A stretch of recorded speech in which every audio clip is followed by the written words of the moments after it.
Jeff Grosso, Christian Asoy, Lance Mountain, Rune. In the 1980s in the Midwest, people hated you for having a skateboard. The Lemonheads played at his house. I got a long history with NASA. They just kind of march you out there and put you in the pilot seat of this plane, and like 20 minutes later, you're like taking off. I am definitely a nerd. Start the dialogue. Send something out into the universe and see what comes back. My best experiences, the ones we're just looking at, they happen in the real world with people. 1, 2, 3, 4. He's no one, she's no one, we're no one. Kind of put a hook in there today. And again, hey, if you want to learn about how to connect farming in the Midwest, NASA, skateboarding, and James Bond, stay tuned for the next hour because we're going to talk to our friends, Ryan Coulter, about how he put all those things together into one nice package. And with that said, too, again, I want to try to take it back to, those root stories. And look at this that. guy. Wow. And so, again, you're kind of a corn-fed kind of kid, right? Yeah, Bloomington. absolutely. Raised in the Midwest, the son of farmers. My dad was a coal miner his entire career, basically, and my grandparents were farmers. And yeah, I think I was just telling the story last night, but my parents are divorced, and I think when I was 6 or 7, my mom basically quit her job and bought a book and decided to live off the land with my new stepdad. And so we moved to the country, with multiple kids, bought this 7-acre farm and garden, animals, live off the land. That was canned Mother everything. Earth magazine? Or? Yeah, it's funny because my mom, she has that, I can't remember the exact title of the book, but she gave it to me. She still has it. And if you go through it, it's just hey, here's how you live off the land. Step 1, buy these plants and put them outside. And step Right. 2. And think about how much we don't know, Yeah. really, as a society. It's if the capitalism as we know it stops, Yeah. a lot of people aren't going to be able to pick that book up fast enough. Yeah, I was having a long conversation just last night about the anonymity of the food supply. People don't actually at all understand where food comes from, and it's we knew where food came from because we were actually growing it, or making it, or we'd go hunting on Sunday mornings for Sunday dinner with the family. We needed to go hunt quail and pheasant and make that stuff happen. Right, you go to the store, it's under package, and Yeah. it's funny. I had a story when my kids were little. Big ship came in from the coast all the way down here into Portland. My Yeah. kids were in baby strollers at the time, and they came all the way in. And it was $2 a pound. Wrapped it up in a newspaper. Here's some king salmon for you. And Yeah. there's this, couple, and they come on, and the woman just looks at me like, "Are you really going to feed your kids that?" And I'm like, "Yeah." It just came in from the coast. It literally It's just fresh. came down from the ocean. Right. Yeah, we're going to eat that. It's going to And be great. I spun on it overnight, and it's probably because it wasn't in a cellophane package Right. with a date. Styrofoam. And I think that sort of becomes fresh, but really to get to that, it's still 3 days to get on Yeah. the store. And anyway, we got a little bit of reality check as a society. But what a great opportunity for you to grow up and be in that kind of environment. It was awesome. As a kid, I don't know that I really appreciated it, especially once I got into skateboarding and other things. I was very much get me out of here, But I think in retrospect, it was a great way to grow up. And I was my time was split between my dad and their family, which were, sort of outside St. Louis, but very much in the farming realm. And then with my mom, here in Bloomington, Indiana, which was Midwestern town, but college town, liberal. The most interesting thing about this image is the background is people against the incinerator. It was a very, politically oriented town. And the incinerator I didn't was catch that. we were a Superfund site for PCBs from a Westinghouse plant, and this was something about Right. don't burn the PCBs in Bloomington or whatever. For those folks that are listening to this as they drive in today, if you go up to the YouTube account and check it out, you'll see a shot of Ryan and his buddy kind of doing the Sunday skateboard ride down the middle of the street. Yeah. in That his local guy. town. Let me talk about that guy for just a second. His name is Mike Goss. He's still around. I'm still in contact with him, but he was a little bit older than we were. And he was like a punk rocker, but like with a capital P and a capital R, meaning that he wasn't just like a showmanship guy. Like he lived like sort of the punk rock ethos. Like he had like the Lemonheads played at his house. He built the ramp that we all skated. He drove, I can't remember if it was a Valiant. I can't remember what car it was, but like a 3 on the tree, like manual, and would take us like on these skateboarding road trips when nobody else would. He was older, he had a car, but he introduced us to so much like music, and he was like, you know, the kind of like punk that actually like watched what he ate, was like careful. Like he had a very like true sort of like ethos to him about like how he lived his life that was super educational to us and to me. I feel like I owe that guy a lot because he really taught us a bunch. And I remember like we'd be at the skate park and we were like an hour away from Indianapolis, and he'd be like, yeah, I'm going to ride my bike to Indianapolis for the weekend. And we'd just like hop on his bike and go. And we're like, what? Like you can even do that? Like I didn't know that was even possible. And we're like, sure, like you can do anything, you know, if you want to.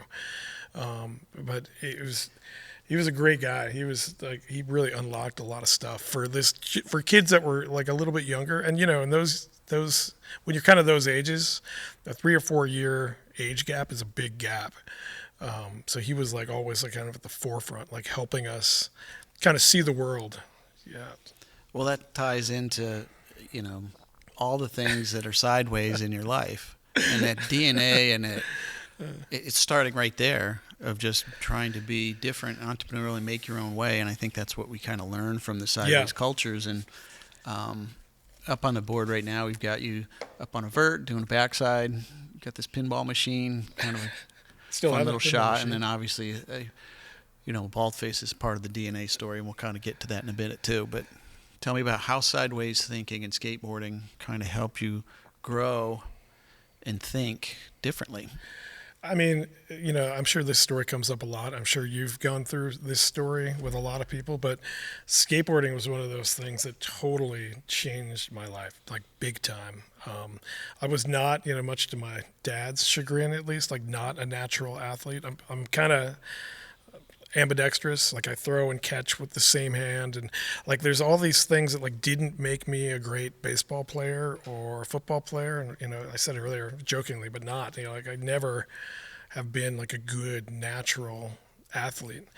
I got my first skateboard when I was 5, 1977. I still have it somewhere. I have some good pictures with it, but it was just a toy, and it was something. We lived in this apartment complex, and I used to just cruise around on it. But I always had it, and I always just kind of kept poking around with it. And then I think when I was in late middle school, early high school, like big boards were like starting to like show up, like in the local bike shop, and I saved money and got one, and was just sort of hooked. But I was, you know, probably more hooked on the fact that it immediately just unlocked this whole other group of people that I like didn't even necessarily know. Like they went to the other schools, but they just like there was this community that I kind of for the first time like felt like I was a part of. And there was no expectations for what I might or might not do. And you got to keep in mind, you know this, you know, but in those days we had these magazines only. There was no videos at this time. There was no internet. So any sense of like what was possible was either something you would just envision and make happen or not, or that you would see in the magazines, either as a still frame or as a sequence. And you would spend all your time just trying to emulate that stuff. So it was just really like, it was this really interesting, like physical, creative expression. And it was really like one of the first things that I truly just loved. It was like, oh man, I just want to do this all the time. I think it was Malcolm Gladwell, but I remember him sharing a story about watching some skaters hit a rail and just the tenacity and grit that they had to just hit, fall down, get back up, hit, fall down. Jordan get Peterson. back up. Jordan Peterson. He's talked about that a lot. And just, you know, it's interesting to see somebody in the mainstream in that light kind of look at our little world and go, there is the DNA Yeah. for making, who sits in front of us today, because it's like 90% of the time you're getting wrecked. Yeah. Oh man. Yeah, absolutely. Yeah. I mean, you do just kind of keep going. But it does take a lot of tenacity. You have to learn to deal with a lot. And, in those days, like in the 1980s in the Midwest, like people hated you for having a skateboard for reasons that still aren't really clear. But you would get a lot of like skate or die, faggot, and people would try to run you over, and like it was not. It's great. We're in Portland. Like, there's people skateboarding, a stone's throw from here, and no one's going to think anything of it. It's just a totally normal and acceptable part of the culture. But in that time and place, it was not only just foreign, it was wildly unwelcomed. So if you did it, you had to really like want to do it, because just the act of doing it, just having a skateboard, kind of made you a marked person. Target on your back. Yeah, which is like, again, you forget that now because it's just so, it's not like that now. But at the time, you really had a target on your back. You were marked. It's like, I remember getting doored. Yeah. You're skating down the street and they hit you with the door and knock you off your skateboard and the names come flying. But, in reality, it's like the closest as a white Caucasian male that you can come to feeling what it might feel like for a minority in this country to be just all of a sudden targeted for no apparent reason other than the color of your skin or, the skateboard that's under your feet. Yeah. Doesn't make any sense, but here we are. It was the first time that I'd ever felt that feeling too. And so it was weird because skateboarding on one hand was unlocking this great sense of like, well, there's the first like physical thing that I did where I actually like started to get good at it. I actually got like, it made me magically in shape because I was just doing it all the time, and it unlocked this community. So there's all this crazy positivity that's happening on one side. Then on the other hand, there's this counterbalance of this crazy like marked man, outsider, lawbreaker that was like also totally new. I'd always been like a good kid. Everyone liked me, like I wasn't some guy that like caused a lot of problems or anything. And so it was really weird to be like, what? I'm just trying to ride my skateboard. I'm not trouble, like I'm an okay kid, but you didn't feel like it at the time. Like the cops did not feel like that for sure.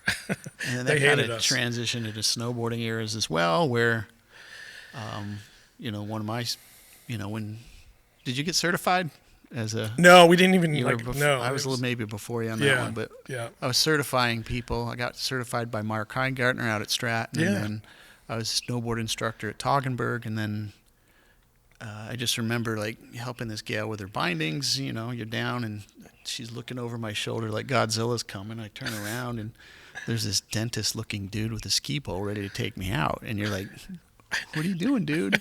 See my badge? We're going down to the bottom. You're out of here." You're So bounced. You had a little more power, I guess, as an instructor, but just a weird time of like, I'm going to cause physical harm because of you're on a snowboard, Because or this a skateboard thing that doesn't I make actually sense. have my feet attached to, really? Weird. But I think, again, I almost look at it as a gift and giving us the ability to be empathetic and understand and not be part of that problem. Yeah. And say, I am not going to be like this guy. I want to be absolutely the opposite. And I think maybe that's the attraction to Portland, and trying to be in a bubble where this stuff is tolerated and people are tolerated for just being who they are. And it's that collective progression, and that's part of what this podcast is about, is like you're better as a group coming together with your differences to make the whole better. Yeah, totally. I remember years ago, I was living in Huntington Beach, and I used to skate. It was Tony's, like the birdhouse ramp that was in Costa Mesa at the time. There was a vert ramp. No way, you there. got on that thing? Yeah, I did. And I don't believe it. Send me a picture. I'll try. I'll see if I can find some. But I sucked, and I'm skating. Rune Glifberg was like the controller of the ramp, and so like he would like manage these sessions after work. And I had an in through him and through some other people, Brian Patch, some other people that I grew up with. Brian was from Indiana, one of my best friends.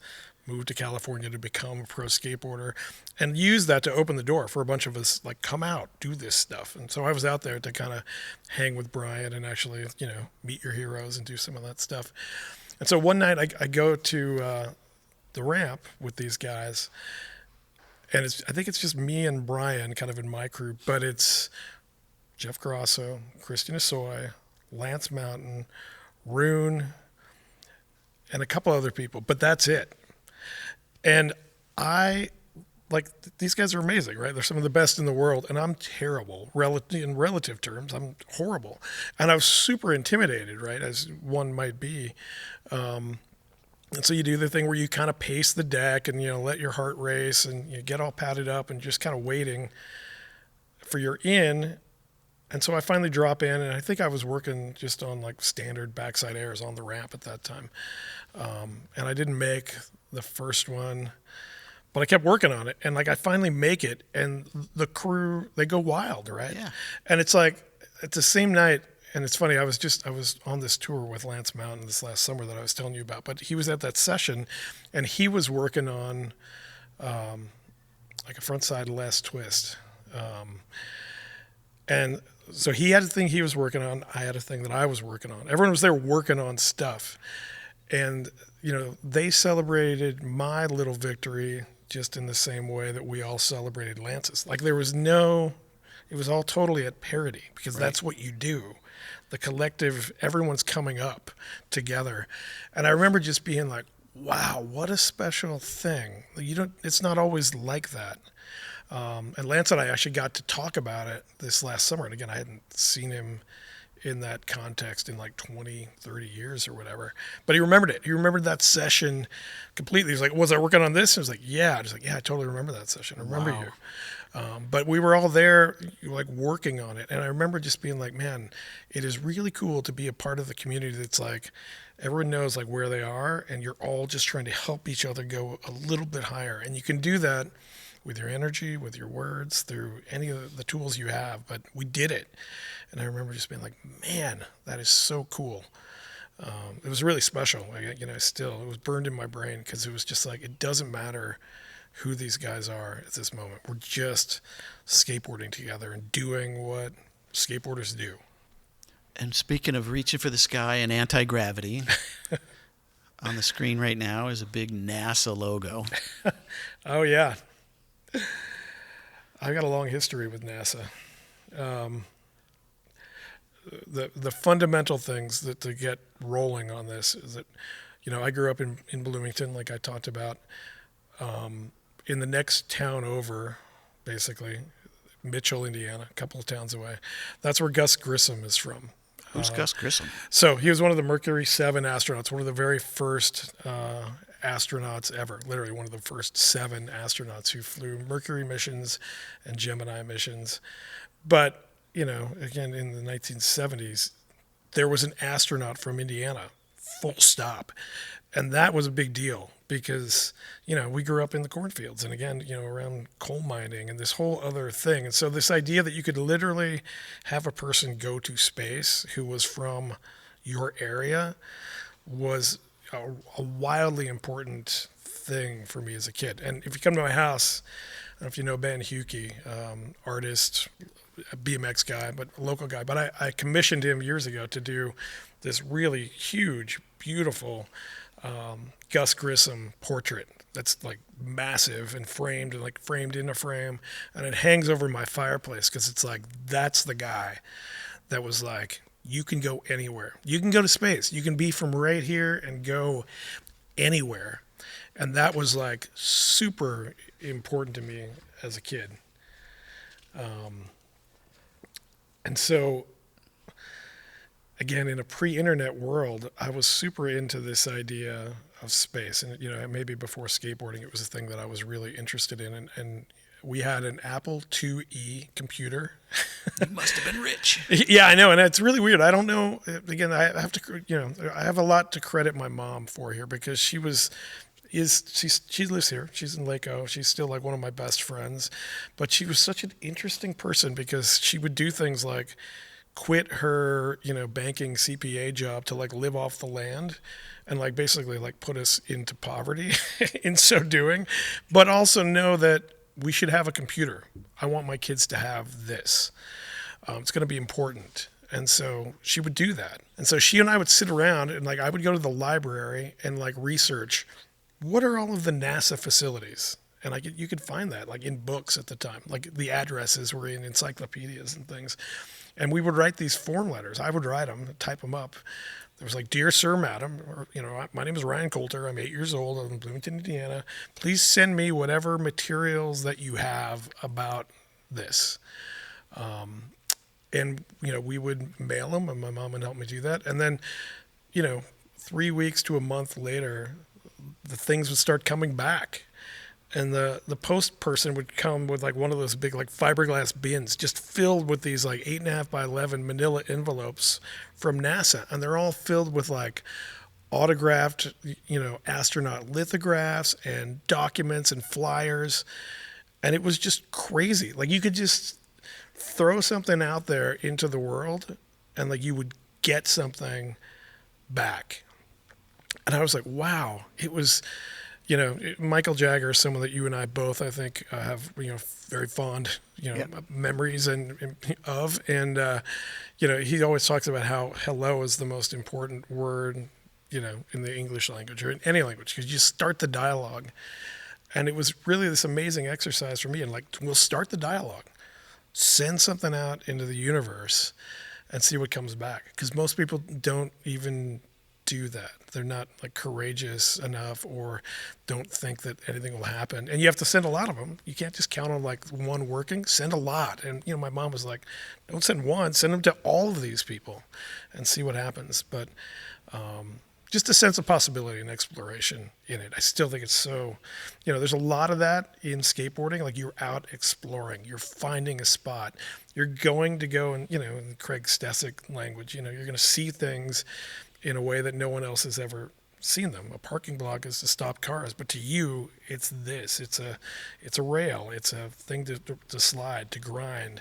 And that recontextualization of all environments, like, you'll be 90 years old and you'll hear the click-clack of skateboarding down a sidewalk and you'll know what it is and you'll have a memory of it. Click, click, click, click, click.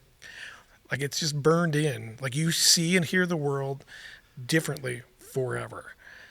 And that is like one of those things that a gift. And the early days of like the space stuff really unlocked that just sense of like what's possible and how to recontextualize everything in a way that was like meaningful to you.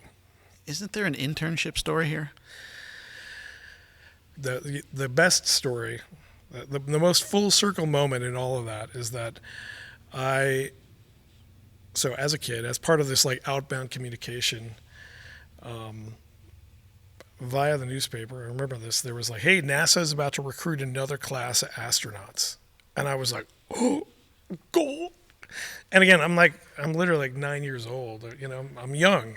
I can't really be an astronaut. But however we did it, and again, I'm sure my mom did this, we got an application. And again, at that time, it's like the application is something I had to like request somehow and had to be like mail off a request, get a request back. And so we had a real deal. Like I remember it was white stock with dark blue printing, like a NASA astronaut application.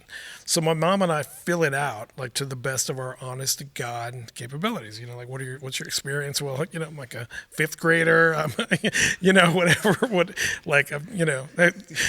I give them everything I got. And so we send it in. We send it. We mail it, and I don't really know what I was expecting, but we get this letter back. And I still have the letter, and it's out there somewhere. But it's you got to send me a copy of that. I will, because it's really important to me, and I'll talk about why. But it's it basically says, "Dear Ryan, we received your application. Unfortunately, children cannot go into space." It starts like that, and then kind of continues on. But it was like handwritten, and like somebody had actually read the thing, the application that we sent in, and had written an actual like thoughtful response and signed it on NASA letterhead and sent it back to me.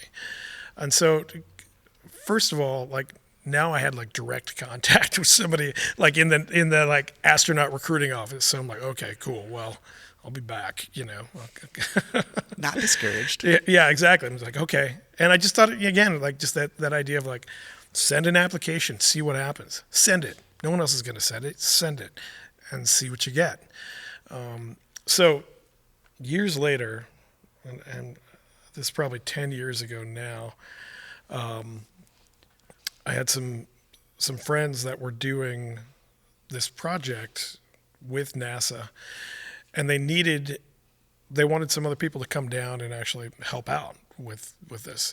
So I got basically called to go down to NASA and help work on this project with some students and some other things at the time. And they were working on, kind of these Artemis missions that we're working on now, and communication issues that people are going to have when they're going to Mars, because you're going to have these crazy delays in communication.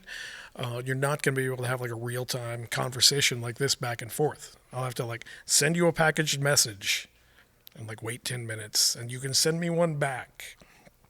And you're going to be really disconnected from family and friends and other folks for a long time. It'd be like, you loading into a Volkswagen van with 3 or 4 other folks who you may or may not know or like, but who are professional, locking the door and not getting out for like a year, Like there's some real psychological and communications challenges. So I came down to help work on this with NASA. So I'm like, oh my God, I get to go to NASA. I've never been to the Johnson Space Center. So that's the good news. I go, and right as that's happening, we were in the middle of some kind of giant financial collapse where the government like shut everything down and furloughed all kinds of people. So I can get in, but like there's nobody around. And so like we're working with like this skeleton crew of folks. And I'm bumming because I'm trying to meet up with Teresa Gomez, the lady who wrote me this letter back in whenever that was, like 1981 or whatever, because she's still there. And so I brought the letter, and I was like, I gotta find her. But she would have been there had they not been like furloughed. So literally the last day that I'm there, furlough ends, Teresa Gomez comes to work. She's there. So I roll over there, and like the astronaut recruiting office at the Johnson Space Center, it's in a Quonset hut, like off to the side, and there's a sign. I have pictures of it. Like that's one of those old, like engraved, like plastic sign where it's like one color and you engrave back to the white, and it says like astronaut recruiting office. And I'm like, yeah, right. I'm like, what? But it's like, there's nothing nice about it. It's got like, old posters stacked up. And so I roll in there and I'm like, how's it going? My name's Ryan. And I break out this letter, and she's like, do you remember sending this? And she's like, no, not specifically, but we did that stuff. Like that's how we responded. And I'm like, well, but you actually took the time to think about this and make a thoughtful response. And I was like, well, why did you do that? And she was like, and I can't remember his name, but her boss, who was the original #1 NASA recruiter, the first one that ever existed, basically taught her and told her early in her career that when kids like me do that, to respond to them like they're adults, because they are going to be the ones that come back. So she was taught to treat kids like me with like respect at this really early age in her career. And it really stuck with her. And like she continued to do that throughout her entire career. So somewhere I have this photo of me and Teresa and the letter that she wrote me like in 1981. But it was the craziest, like full circle. It was nuts. So it was cool. Like it's just a good lesson from the same thing we talked about like staying with it. I've always stayed with it. I follow that stuff today. I love it. I will probably always love it. So, I wanted to be an astronaut and I wasn't, but I've gotten to do all kinds of other stuff. And it actually came back to me in this very strange and like beautiful, serendipitous way. It's just like, what are the odds that I would ever actually find that person and have this conversation? But it's not luck as much as it's just perseverance, Again, you slam and you get up, and you slam and you get up. You try it a different way. You try it from a different angle. You slam again, but you just keep trying in one way or another. And we can see how the ingredients of a young Ryan Coulter are starting to form as we add more ingredients to the mix. And Oh man, you had some other skill sets, and so again, we're looking at you've dug deep here, man. You got all my. we were looking at an official certificate of video game world champion. It's kind of weird, right? Because it's actually 6th place, but it says like world champion, but it's like I'm You're actually world champion. I mean, it says that on the certificate. Yeah. Let me connect. Oh my God, I think this is happening right now. Actually, I don't think I did this on purpose, but is this my Spaceport T-shirt? No way. So, this is Spaceport is the arcade. Yep. That existed in Bloomington, Indiana. What is the odd here? Okay. When I was a kid, and so when I was skateboarding, in the Midwest in the summertime, it's like 100 degrees, 100% humidity. It's gnarly, and so we would go. Like my mom would like take me to town in the summer because we lived out in the country, and like drop me off with my skateboard, and we didn't have for a big chunk of that time we didn't have skate shops. So the arcade was where you found us because the arcade had air conditioning. Ah. Like the most important thing that the arcade had was air conditioning because you had to keep all those games cool. And so the arcade had a little dining area, with a Coke machine and a vending machine and a, old school CRT TV and a few benches. But, I think Spaceport probably opened at like 10 in the morning. And like we'd be waiting outside for them to unlock the door. Just like the skateboarders would just roll in there and hang and like figure out, okay, where are we gonna go? We're gonna go here. And you have $2 or $3 and you're like, all right, I'm gonna play a couple of games. I can get 1 Coke, 1 candy bar, 3 games. And that's just how we lived. I mean, I was at this place always for a number of years. And so Spaceport, like the games were important, but not nearly as important as like the place. Like the place was actually the thing that was critical. That said, there was this game, Spy Hunter, that you sit in and it's super immersive. And I loved it and played it all the time. But it was just like this great. That game is super fun because no 2 games are the same. It's totally like random. And it's really immersive. Like it's got speakers behind your head and like in front of you and you just kind of like slide in Oil there. slick. Yeah, exactly. Smoke screen, oil slick. It was supposed to be a James Bond like licensed game. And I think the licensing deal like fell apart like deep into the thing. Like, all right, well, we're going to do it anyway, but we're just going to go around the actual like licensed assets. We'll find this other way to do it. And the guy, George Gomez, who designed it, the beauty of the internet is that you can be connected to all these people. So, like, I'm in communication with George Gomez, the guy that designed it. Like, we talk about it. You're not a nerd, are you? I am definitely a nerd about some things. But it brings up, too, again, that first job. Yeah.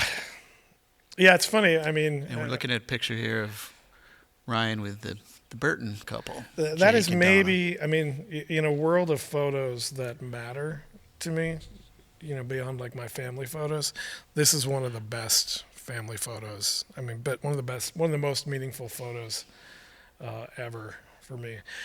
And partially it's just the Midwestern nature in me, but to me in college, we've covered a lot of my background, but in college, I was a mechanical engineer. I went to school to be an aero engineer, to be an astronaut. Gus Grissom went to Purdue and was an astronaut. Neil Armstrong went to Purdue and was an astronaut. Like, Indiana graduated more astronauts than any other place. Purdue still is the number 1 school for the graduation of astronauts. So, like, I was on the path. Like, I went there to do that. But things changed, and I was doing mechanical engineering, and I'd always drawn stuff and always loved making stuff. And at this point, I was deeply, into skateboarding and snowboarding. and then sort of fell into industrial design. And so in college, like my dream job was to be the binding designer for Burton. And that was like as high of a goal as I could have ever set. And to me, that seemed impossible, like an impossibility. But like if I could do anything, I would do that. But it was really like only a few years later, and I actually had that job, which is still like amazing to me even now. And for the people that know, Jake and how he worked, he was really good at finding like the right young kids and giving them this really crazy mix of like both freedom and resources, and then responsibility and accountability. Like you kind of like had to do it. How old are you now? 25. Okay. And I'm managing this business, or working on this business. It's like many tens of millions of dollars, and suddenly, like I'm on the hook to like design and make these, snowboard bindings. And like one of the first early days, my boss, his name was Stefan Royce, great guy, Austrian guy, but he spoke pretty directly in the way the Austrians can, and he gave me this Polaroid picture of someone's leg, and it was like they had these big red lines, like scars across the back of their leg from like their high back. And his job was like, you must fix this. And I was like, okay, all right, I'll work on it. So I ended up working with Jake for a long time. And, all of a sudden you're actually like interacting with Jake all the time. Like he's right down the hall. He lived fairly close to where I did. And fast forward, I end up working as a guide at Baldface. I guess I don't end up doing it. I work hard. I end up to become a guide at Baldface via Craig. And we'll talk some more about Craig. Jake had cancer the first time and had been off a board and had been ill. And so he wanted to get back on snow with his family. And so he called Jeff at Baldface and sort of arranged a cat for Jake and Donna and the boys, and requested that I, be his guide. I was someone that had known him and worked for him. And so it was myself and Jeff Curtis. He wanted Jeff there to actually shoot some photos, So cool. like family photos. So Curtis and I, and I can't remember who else was lead guiding with us, did this trip with Jake and Donna and the boys, like in this totally no pressure way. Jake just wanted to have fun with his family on a snowboard. No business, no nothing. And I'm there just to help them out and keep them safe. But that photo, when I was younger, I used to get those Burton catalogs, and I used to stack them up on my bookshelf and was like, wow, this would be cool. Man, if I ever get any money, I'm going to buy a snowboard. I can't wait. And I would see all this stuff from Burton, but I'm a kid in the Midwest where there's not even any snow, and I'm like doing but the weather sucks also in the Midwest. So it was really crazy, again, in that very serendipitous way, to go from not only becoming a snowboarder, not only getting to work as like one of the snowboard binding guys for the company, not only getting to interact with Jake, but then actually having to go full circle where I'm leading Jake. I'm leading Jake and his family on these snowboard missions. I'm showing him where to go. I'm telling him what to do. I'm helping him have a good time. I'm enabling him to do this thing that he's enabled for so many of us.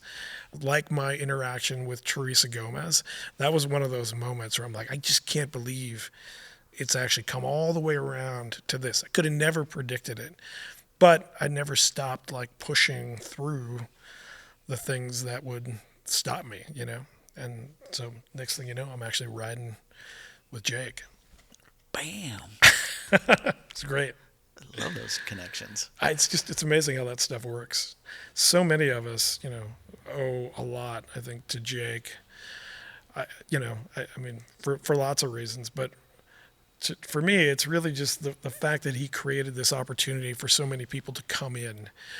So many of my connections and things since then come from my time at Burton. People I've met, places I've been, things that I do. And it's just rare that anyone would give like a 25-year-old kind of the keys to the castle, and just be like, go ahead, you can do anything you want, but it has to work. You're accountable, so make it happen. Well, it sounds like you learned a lot of experience there. It ended up probably getting headhunted, recruited. You ended up at Nike and moved out here to Portland, Oregon from the humble beginnings of Vermont. Yeah. And then there's still other things that were part of your DNA and this astronaut story. And what it sounds like with the Jakes is you've learned some leadership. You've learned about it's not so easy sometimes to play and make money all at the same time. Hearing stories about the responsibility of other people's livelihoods on the company that you're building. There's a crescendo here. We're building. We're adding ingredients to this story. And you get here on the West Coast. And right now we see a picture of a Ryan and a young boy walking toward a helicopter at an air show or something. But Yeah. I think you got a chopper license, yeah? I do, yeah. I started flying helicopters when I was in Vermont, and I started initially, I was a pilot. I started flying when I was in Vermont, and it's easy to now understand that, hey, I've always wanted to fly. I remember asking my parents when I was a kid, like, hey, can I take flying lessons? And no, we can't afford that. Love to, we can't afford it. But Burton was kind of my first real job. I lived close to the airport. So I started flying as a New Year's resolution. And it's Vermont, it's the winter, and I'm like, I'll roll out there. I think I rolled out there like on January 3rd, and I'm like, I think they'll just give me some books, and you got to just read a bunch, and then you'll like fly later in the summer, and I can quit or whatever if I want to. But they don't do that at all. They're really tricky about this, but they just kind of march you out there and put you in the pilot seat of this plane and like tell you what to do, and you basically just, 20 minutes later, you're like taking off. And then you're hooked, right? You're like, oh my gosh, I'm doing this. I really enjoyed like just the physics of the thing. It's a pretty amazing machine. So I was like, oh man, I want to learn to do this. There's only two kind of helicopters, right? What kind? You ready? Here's the punchline. Those that have crashed and those that are about to crash, because they always go down. Those that are about to, yes. Yeah, sorry to interrupt. It's heavy duty, but that's why I started flying helicopters, just because I was spending a bunch of time in them, and I was just like, man, this is really cool. It is a bit like a magic carpet. I have a commercial, like professional helicopter rating, and one of the things you have to do to get that is to night solo cross country, which means like, all right, you're flying around at night in a helicopter by yourself on like long trips. You have to log these things, and you have to land at multiple places. But I remember working on some of that here in Portland, and it's summertime. I'm in like shorts. I've got the doors off this little helicopter. I've got amazing like noise canceling headphones, so you can't hear the chopper noise or anything else. And I've got like Ride the Lightning like pumping through the headset, like just pumping, and it's just me. And I'm flying through downtown Portland, and I'm like, there's a helipad. There's two helipads downtown Portland on roofs of buildings that are public. Like the public owns them. You own them. I own them. And like my landing is to like land on these helipads. So it's like nighttime, and I'm flying like down Broadway, like with Ride the Lightning just blaring in my ears, the doors off, and then I'm like sitting on the top of this building in Portland, and I remember just laughing until I cried at like how fucking ridiculous it was that I could be doing this, that this was legal, possible, like that in any way that this could happen, and then you just take off and like fly up Broadway between the buildings. It's like Blade Runner, and fly over the hill, then up over to Hillsborough, and just being like, man, this is the craziest thing. Again, it's like a magic carpet. You're just like flying this little thing like through the city. You're not a nerd anymore. You are instantly cool. You win. I'm trying to balance out my nerdiness with the occasional, like sometimes I do a cool thing. But the thing about flying in general that makes it, I think, so interesting is it actually is super nerdy. Like if you want to stay alive, you have to be like technically good at it. You have to read a lot. You have to know about weather and regulations and systems, but at the same time, it's very much an action sport. It's like by the seat of your pants. You feel it. It's physics. It's dynamics. If you do the other things we do, you will be a good pilot because it uses all that same stuff. But it's a really interesting mix of that left and right brain.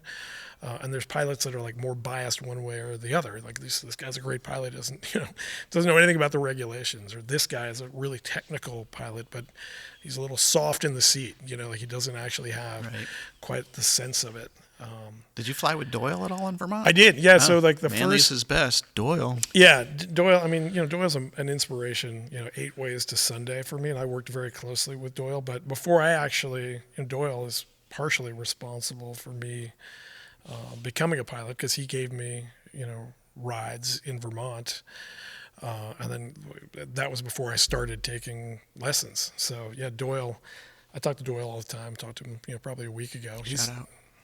Doyle, I love you, man. He's a helicopter pilot these days too. He's working for Beta Aircraft in Vermont, like working in aviation innovation, like living it up. Well, there's a lot of people that have inspired you as well, and a picture of a guy in a fancy suit up here. If you go on YouTube, you can check it out too. My dad's awesome. He's a piece of work. He's very hard to actually pin down in that, like I mentioned earlier, he worked in the coal mines most of his career, but not like with a pick and a candle on a lamp. He operated like big, heavy equipment. So he actually operated those gigantic steam shovels, like with a bucket, bigger than this room. He operated some of the biggest machinery that's ever been created, and loved it. But he's a horse guy. He grew up on horseback. He taught me a lot about, fishing, which is one of my other sort of early thing I cared about a lot as a kid, because I would go fishing with my dad, like on our, my aunt and uncle's pond, and it was a thing that he and I did together a lot: fishing, hunting. He had a really great sense of the outdoors. Still loves to be outdoors, and really unlocked that in me. And today, he's almost 80. But he spends a lot of his time just like that on horseback working as a cowboy. He moves like 3,000 head of cattle with a few other people. That's hard work. It is, yeah. But he loves it. He's a tough guy, but he's great. He's been an inspiration. We've had a lot of good times together. And there's this other guy that I have to ask about. And there's a picture of this strange-looking character on the screen right now, but Chuck White. And if I could, I'm going to play some of these meme-like videos. I mean, you guys have been doing this stuff for a long time, and right now on the screen, there's these really weird memes of Ryan that Chuck did for you as a fun way to stay connected. Like, tell me more about Chuck. Oh my gosh, these are incredible. So Chuck and I met at Burton. I mean, like a lot of other Burton connections, Chuck, like it was just immediately someone that you would hang out with. He was authentic and real and funny, worked really hard, was super talented, took no shit. And we hung out together a lot. And I actually don't know, I have to ask him like how this started, but it really took off. Chuck, in a post-Burton world, Chuck had a very senior role at Comcast. And so he was spending, as executives often do, he was spending a lot of time in meetings that he may not have needed to be a part of. And so in those meetings, he would just take these images of me and like start making these things and like sending them out into the ether. So I always thought it was hilarious because like here's this guy, he's probably wearing a suit or like fairly nice clothes in this serious meeting, like putting my face on Bigfoot, like and sending it out into the world. But he got really good at it, and I think he challenges himself to do those in like less than 5 minutes each.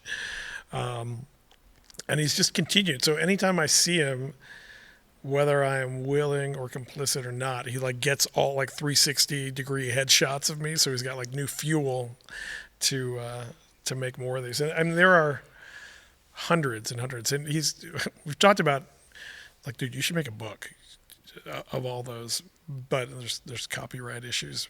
But he cracks me up all the time. And Chuck and Vince, who has been on the podcast, and our good friend Chris DeBica are on this little thread, and Chuck floods that thread with those things all the time. And why he just does me, I don't know. Like I don't know why he hates me so much, but well, yeah. Thanks, Chuck. I think it's just again a great testimonial of collective progression. Again, working together just to have a good time. And, yeah. and what a great opportunity. But I have to transition to it into, we're a brand shop. This is a brand podcast. There's this big brand that we really want to know more about. And it starts with this picture of an arrowhead that's up on the screen. So if you go to YouTube, you can see this arrowhead. Yeah, I mean, growing up in the Midwest, my dad has some early memories of this. There's a couple, but my dad, he was United Mine Workers, a union guy. And so for years of service, he would be given these pocket knives as like a reward. And they were like engraved with like Arch Mineral, the company he was working for. And I remember him giving those to me and me feeling like, wow, this is a big deal. Because this is a thing that's meaningful to my dad. But it's also like, it's an object that sort of brings along with it a bit of a sense of responsibility. You can hurt yourself or others if you don't use these things carefully. But they can also like enable a lot of stuff. People won't believe this, but as a kid, a small pocket knife was literally on your back to school list in the Midwest. You need to bring it to sharpen pencils and do other stuff. Everybody just had that stuff with them. And then if you go through all the other various things that I've done, I was a person that sort of carried a pocket knife around a lot. While I was at Burton, Burton had a spin-off company called Gravis that made footwear and other stuff. And Gravis, my friend Matt Capozzi. Shout out. Yeah, shout Matt out. He was another like binding protege of mine, a partner of mine on that stuff. He went to work for Gravis. They did a little promotional pocket knife that was small that had the Gravis logo on it, and he gave me one, and I carried it. It's kind of the first time in a long time that I carried it like every day with a clip exposed, like the way you see it like this. And anytime I didn't have it after that, I'd be like, where is it? Or like, oh, I need it for this. Oh, I don't have it. And I really thought that behavior was very interesting of just like, man, when I don't have this thing, I really find myself lacking for it. He didn't do anything really amazing with it, but I, opened boxes and, cut up apples or cheese or, just there would be little things that came up. But if it wasn't around, you felt sort of naked without it. I'm like, wow, that's a really interesting. There aren't a lot of products that'll do that. And again, in the world that we have lived in, so many of the folks that we like interacted with who were actually doing really interesting stuff needed these kinds of tools. And I'm like, no one is paying attention to these folks. And really from a brand perspective, the only brands that had done, I think, a really good job of kind of positioning those things for like true like daily tasks was like Leatherman and Swiss Army. Those guys like totally, it's like Kleenex. Like they play by their own rules, their own names. They were not really, if you asked either of them if they were in the knife business, they'll tell you no. We're in, Swiss Army is in the Swiss Army knife business, which is different, and Leatherman's doing Leatherman. They don't go to the trade shows. And it's like, man, they've got the right idea. And we should try to find our space in here. And, I was a designer. I didn't really like the design of a lot of the things that were out there. Heather, my partner, she got me this really nice, like an expensive, for me, like what was at the time, like a really expensive, like a $300 knife. Wow. And I was like, wow, I didn't even know they could be this much. It's expensive, but it shows up like in a milky, like poly bag in like the world's most terrible box. So like people like didn't understand like brand experience or really brand at all. Like so many, even around here, we make a ton, 60% of all knives sold in the U.S. are made in Portland proper, between all the folks that are here. But the orientation, because of that, can be a little bit like factory first, in that, hey, what matters is like making the product and running the machines. And so there weren't necessarily a lot of people thinking about what's our brand position? What do we stand for? What's the end-to-end consumer experience like? Which people represent us? And so the James brand sort of came for me trying to do some of all of that. Like, hey, to me, design matters, materials matter, out-of-box experience matters. And I wanted to have a brand position that the people sort of like us could feel more at home in. Because I'm like, hey, the people that I know, my friends, actually are all consumers of this category. I shouldn't make them shop outside of their brand values. So that's how James came about. James is a muse. James doesn't exist. People, number one question was like, "Are you James?" No. Who is James? They don't exist. And people are like, "Oh," they get bummed and walk away. Like, sorry, but James is like, we've talked about this sort of throughout, but James is this person who is like highly competent, has really done a lot of the work, is versed in a lot of different things, treats all of those things with a pretty high level of respect, treats a lot of people with a high level of respect, and thusly James is worthy of some respect. It's not Jim or Jimmy, it's James. I've paid the dues. I've, fallen and gotten back up.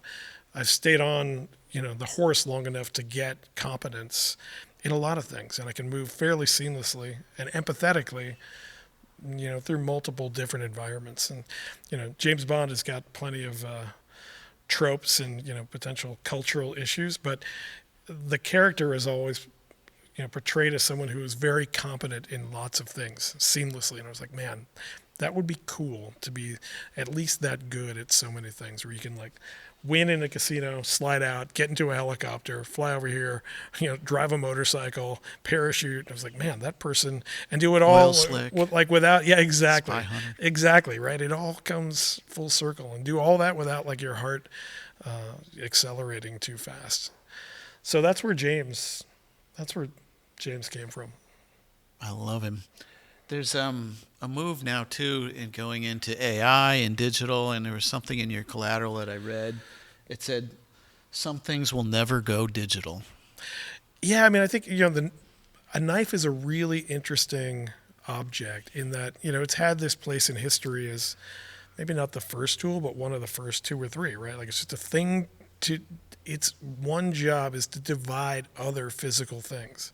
It takes one and makes two out of it repeatedly.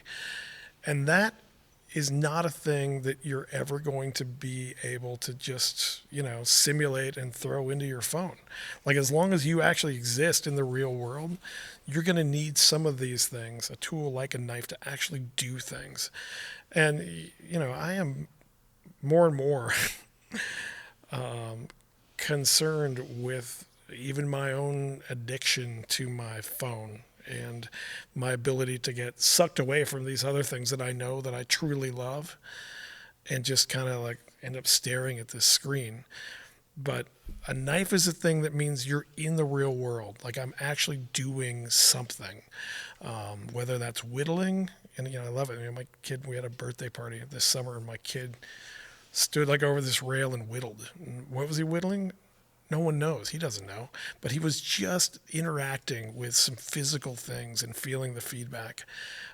And so I really like this idea that, there's always a yin and yang. And so if the yin is like this digitization and the phone is, simulated everything, in your pocket with the benefit of just, it being expedient and convenient, but the downside of it's actually not real. It's a simulation. It's not the real thing. A book is a book. It's different than what you do here.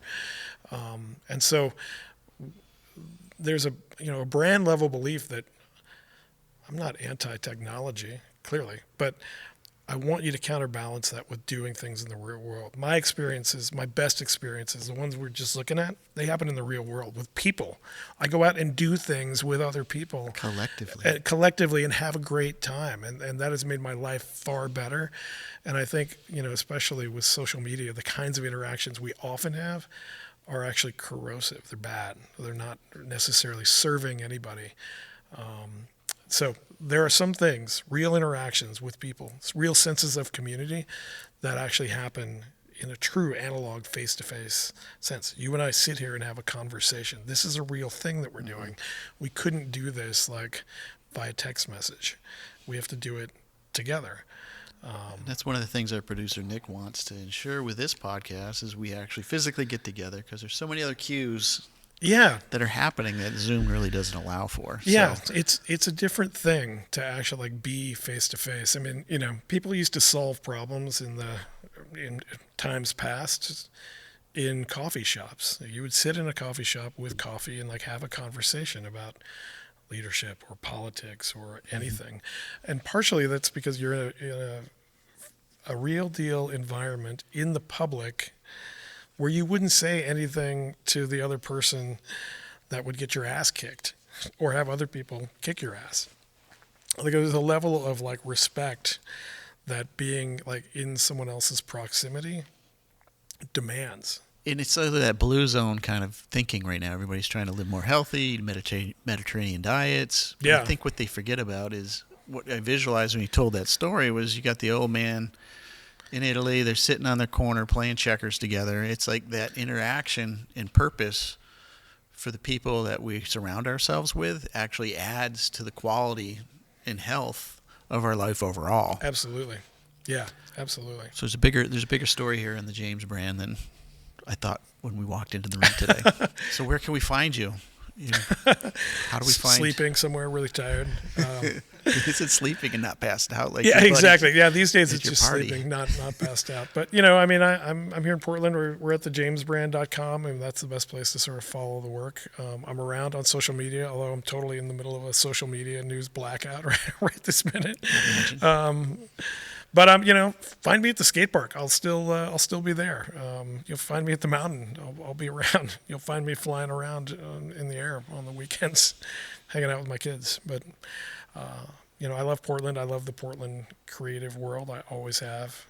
You know, Portland was always like skateboarding and snowboarding and design and music and culture. And so I definitely like to be, I'm proud to be like a part of that realm still. It's been good for me. And so I'm here. Find me here. Thank you. Yeah. Thank you very much. Thanks, Trev. And again, check them out at the website and in any of the retail stores that you're in. Yeah, I was actually just doing a retail tour, but like, you know, the Danner store, Revolver, Machus, Fat Tire Cycles, those are a handful of Interesting. local folks. Yeah. We're Perfect. out there. Bring it on. Thanks. Yeah. Appreciate it. Thank you.